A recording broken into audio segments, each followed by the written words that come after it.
ऐसे हमारे बुजुर्ग भाई बहन जो 60 वर्ष के हो गए हैं, पेंशन लेने के हकदार हैं, और हमने जैसी अपनी योजना से सब लोगों को उनके घर जाकर अपने सरकारी किसी भी अधिकारी कर्मचारी को भेज करके पूछवाया कि आप ये ओल्ड एज पेंशन लेना चाहते हैं तो इस पत्र पर हस्ताक्षर करिए। लगभग प्रदेश में 40,000 ऐसे बंधु हैं जिन्होंने कहा कि नहीं, हम अपना काम अपने आप चला लेंगे, व्यवस्था हमारे पास है, इसलिए हम इस पैसे को नहीं लेना चाहते। जैसे अभी हम जानते हैं कि 2750 रुपया प्रति मास ऐसे बुजुर्ग भाइयों बहनों को मिलता है। अगले महीने से अर्थात जनवरी से ये राशि 2750 के बजाय और 3,000 रुपया महीना होने वाली है।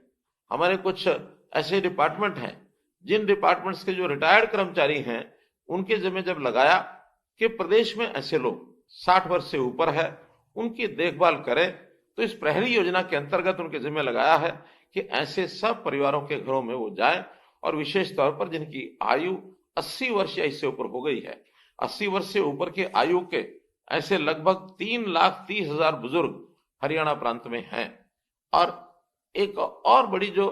चिंता की बात यह भी है कि उसमें से लगभग 1% से ऊपर 3600 लोग ऐसे भी हैं जो अकेले रहते हैं। उनके परिवार के अंदर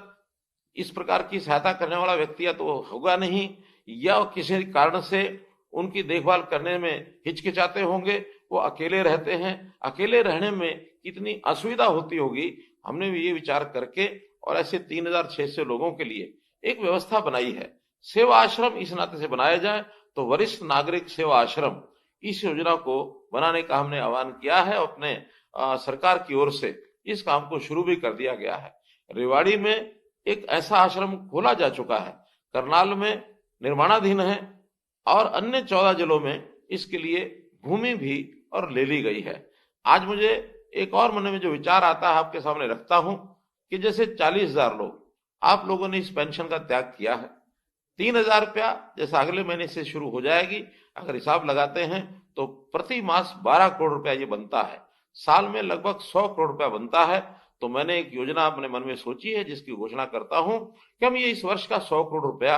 ये जो सेवाश्रम बनेंगे, इन सेवाश्रम को बनाने के लिए सभी 22 जिलों में इसका एक बजट ये सैंक्शन कर रहे हैं ताकि उनके भवन बन सके, उनकी देखभाल के लिए ये व्यवस्था हो सके।